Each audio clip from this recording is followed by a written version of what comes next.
नमस्कार साथियों, स्वागत है आप सभी का हमारे YouTube चैनल अफेयर पीडिया पर।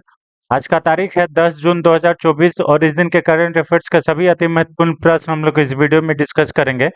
चाहे वो किसी भी एग्जाम्स के लिए, सभी एग्जाम्स के लिए बेहद महत्वपूर्ण सेशन होने वाला है। तो चैनल पर नए हैं तो चैनल को जरूर सब्सक्राइब कर ले और इसे ज़्यादा से ज़्यादा शेयर करें ताकि ज़्यादा से ज़्यादा लोगों तक हमारी रीच जो है वो पहुँच सके। ठीक है, चलिए। तो करंट अफेयर्स आज का सेशन को शुरू करने से पहले आज का मोटिवेशन देख लेते हैं। Be tough and stay resilient to keep going no matter what. Be tough, आप सोचिए कठोर बने, थोड़ा लचीले रहें और चाहे कुछ भी हो जाए बस अपने लक्ष्य के प्रति आगे बढ़ते रहें। यही आज का मोटिवेशन है। तो किसी भी परिस्थिति में आपको पीछे नहीं हटना है, चाहे कुछ भी हो जाए आपको लक्ष्य के प्रति आगे बढ़ते ही रहना है। चलिए इसी मोटिवेशन के साथ आज का पहला क्वेश्चन देख लेते हैं।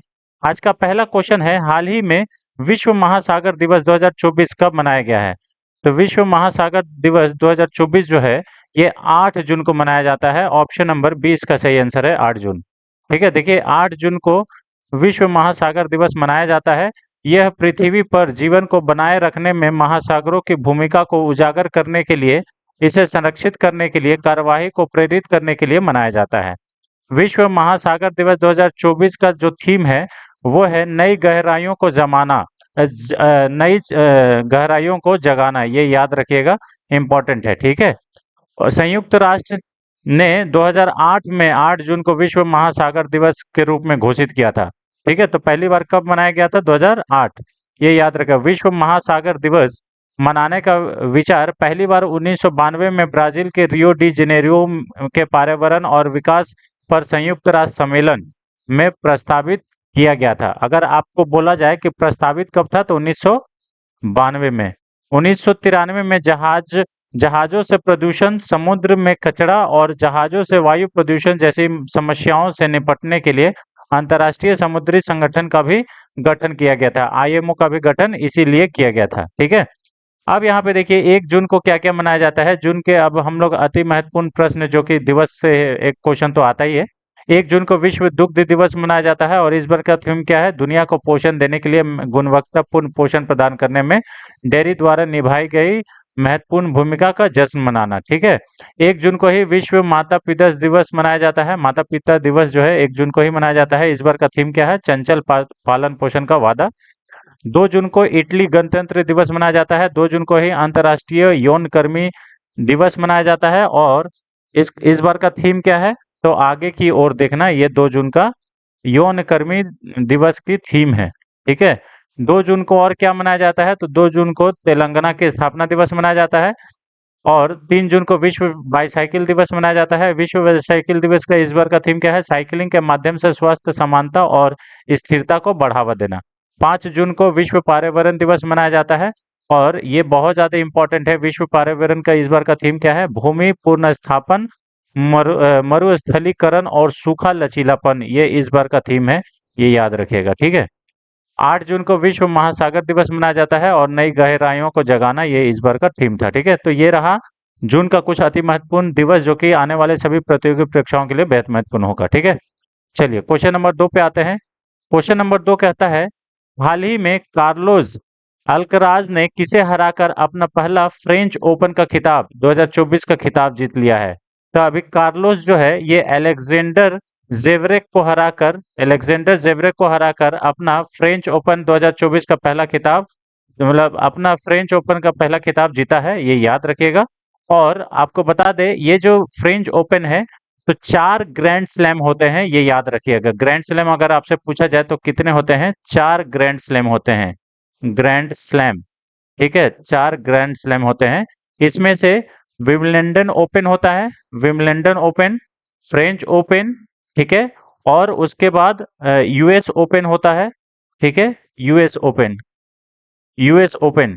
ठीक है, इस प्रकार से अब यहाँ पे एक क्वेश्चन पूछता है, विम्बलडन ओपन, फ्रेंच ओपन, ठीक है, यूएस ओपन, ये सब जो भी ओपन होते हैं ये कौन सा खेल से रिलेटेड है?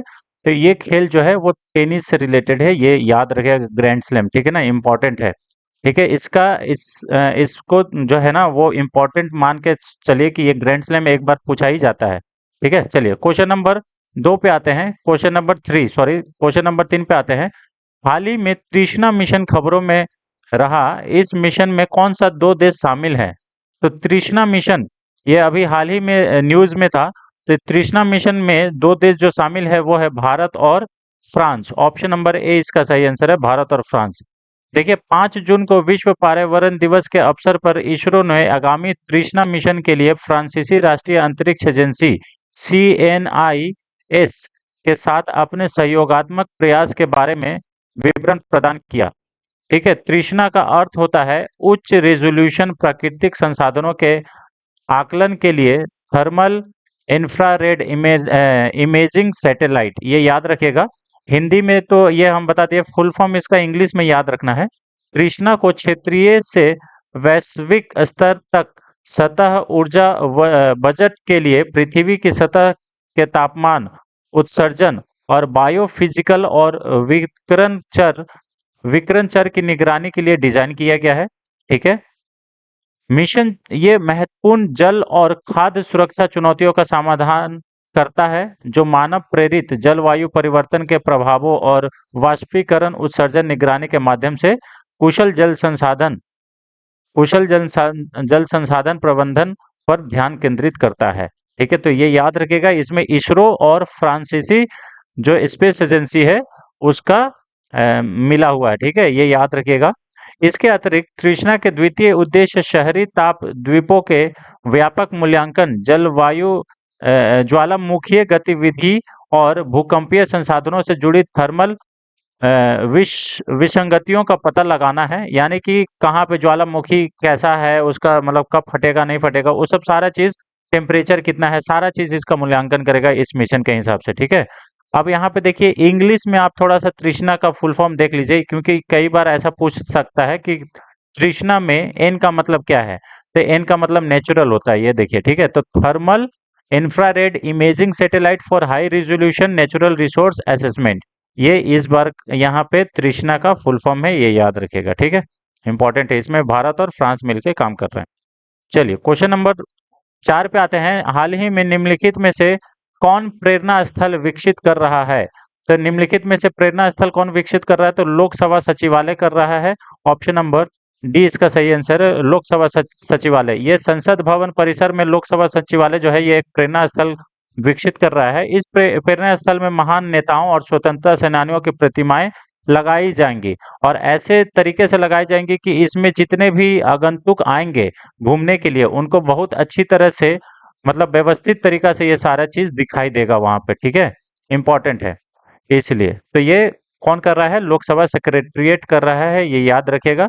और वर्तमान में अभी अगर बात किया जाए कि अभी नए 18वीं जो लोकसभा का शपथ ग्रहण हुआ है, उसमें अभी कोई भी पोर्टफोलियो किसी को भी नहीं मिला है। तो लोकसभा अध्यक्ष अगर अभी का डेट में पूछा जाए तो ओम बिरला ही हैं, ये याद रखिएगा, क्योंकि 17वीं लोकसभा के लोकसभा स्पीकर है वो। ठीक है, चलिए क्वेश्चन नंबर 5 पे आते हैं। हाल ही में कर्मचारी राज्य बीमा निगम यानी कि ESIC के महानिदेशक का अतिरिक्त पदभार किसने संभाला है? तो ये संभाला है कमल किशोर सोन ने। ऑप्शन नंबर ए इसका सही आंसर है, कमल किशोर सोन। ठीक है, अब यहाँ पे देखिए कमल किशोर जो है ये ESIC के अतिरिक्त महानिदेशक बने हैं। कमल किशोर सोन 31 मई 2024 को अतिरिक्त कार्यभार संभाला। कमल किशोर सोन झारखंड कैडर के IAS अधिकारी हैं। कमल किशोर सोन वर्तमान में श्रम एवं रोजगार मंत्रालय में अतिरिक्त सचिव और महानिदेशक श्रम कल्याण के रूप में कार्यरत हैं। लेकिन इसके अलावा भी इनको ESIC का महानिदेशक बनाया गया है, यानी कि डायरेक्टर जनरल बनाया गया है।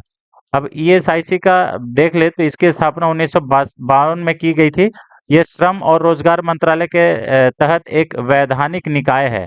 ठीक है, संवैधानिक नहीं, वैधानिक, ठीक, ये याद रखिए। ठीक है, इसकी स्थापना ESI योजना के क्रियान्वयन के लिए ESI अधिनियम 1948 के तहत की गई थी। ठीक है, तो इसकी स्थापना 1948 के अधिनियम के की गई थी, लेकिन कौन सा वर्ष में? तो 1952 में। ठीक है, अधिनियम 1948 का है, ये याद रखिएगा। ठीक है, इंपॉर्टेंट है। चलिए क्वेश्चन नंबर 6 पे आते हैं। क्वेश्चन नंबर 6 कहता है निम्नलिखित में से कौन सा देश जनवरी 2025 में UNSC का गैर अस्थायी सदस्य बन जाएगा? तो 2025 में यूनाइटेड नेशन सिक्योरिटी काउंसिल में नॉन परमानेंट मेंबर में शामिल हो जाएगा। तो ये जो है ये तीनों का तीनों शामिल हो जाएंगे। एक्चुअली में यहाँ पे टोटल 5 कंट्री जो है वो यूनाइटेड नेशन के परमानेंट मेंबर बनेंगे। यूनाइटेड नेशंस के सिक्योरिटी काउंसिल्स में परमानेंट मेंबर्स बनेंगे। तो ये याद रखिएगा, अगर नॉन परमानेंट मेंबर बनेंगे, ठीक है। परमानेंट मेंबर 5 हैं, ठीक है, ये याद रखिएगा, परमानेंट मेंबर 5 है, ठीक है। और नॉन परमानेंट मेंबर जो था वो 10 था, ये याद रखिएगा। लेकिन अब इनको भी शामिल कर लिया जाएगा। तो यहाँ पे देखिएगा, यहाँ पे कौन कौन है। तो डेनमार्क है, ठीक है, डेनमार्क शामिल होगा। ग्रीस, पाकिस्तान, पनामा और सोमालिया, इनको संयुक्त राष्ट्र सुरक्षा परिषद के लिए चुना गया है। इन 5 देशों का कार्यकाल 1 जनवरी 2025 से शुरू होगा। इन्हें संयुक्त राष्ट्र महासभा में गुप्त मतदान द्वारा चुना गया है। ये 5 देश मोजाम्बिक, जापान, इक्वाडोर, माल्टा, स्विट्जरलैंड की जगह लेंगे, ठीक है। यानी कि ये लोग अब इनका कार्यकाल खत्म हो गया है, अब ये 5 लोग इसमें। पाकिस्तान जो है वो 8वीं बार अस्थायी सदस्य चुना गया है। अफ्रीकी और एशिया प्रशांत देशों के लिए आरक्षित 2 सीटों में सोमालिया को 189 वोट मिले और पाकिस्तान को 182 वोट मिले, ठीक है। तो ये याद रखिएगा। लैटिन अमेरिका और कैरेबियन राज्य में पनामा को 183 वोट मिले, जबकि पश्चिमी यूरोपीय और अन्य राज्य में डेनमार्क को 184 वोट और ग्रीस को 182 वोट मिले। संयुक्त राज्य अमेरिका, रूस, चीन, यूनाइटेड किंगडम और फ्रांस यूएनएससी के 5 अस्थायी सदस्य हैं, ये याद रखिएगा, हम आपको बोले।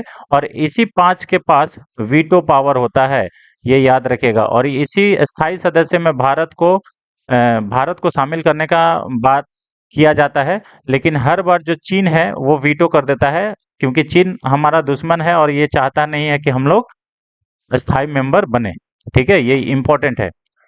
और यहाँ पे देखिए 2023 में जो अल्जीरिया है, अल्जीरिया 2023 में, ये अल्जीरिया, गुआना, दक्षिण कोरिया, सिएरा लियोन और स्लोवानिया को अस्थायी सदस्य के लिए चुना गया था, अस्थायी सदस्य के लिए चुना गया था 2023 में। 2024 में हम आपको बता दिए जापान वगैरह जो था उसको हटा के अब 2025 में पाकिस्तान और ये सब बनेगा, ठीक है।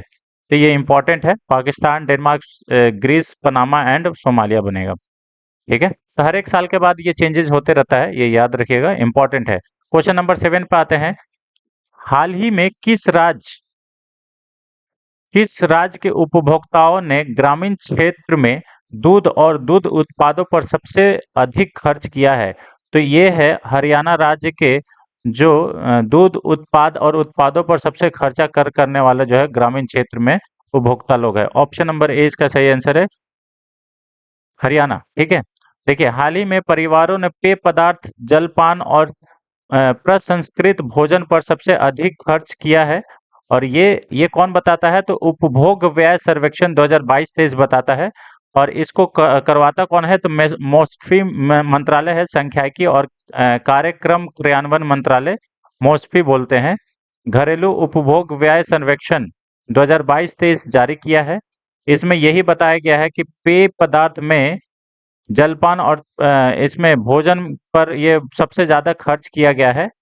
और यहाँ पे आपको एक चीज़ ध्यान में आएगा कि हरियाणा ने कुल व्यय जो है 41.7% के साथ दूध और दूध उत्पादों पर सबसे अधिक खर्च किया है, ठीक है। तो इसे याद रखिएगा। बाकी राजस्थान जो है ये 32.2% खर्च किया है, हरियाणा 33.1%, पंजाब जो है 32.3%, ठीक है।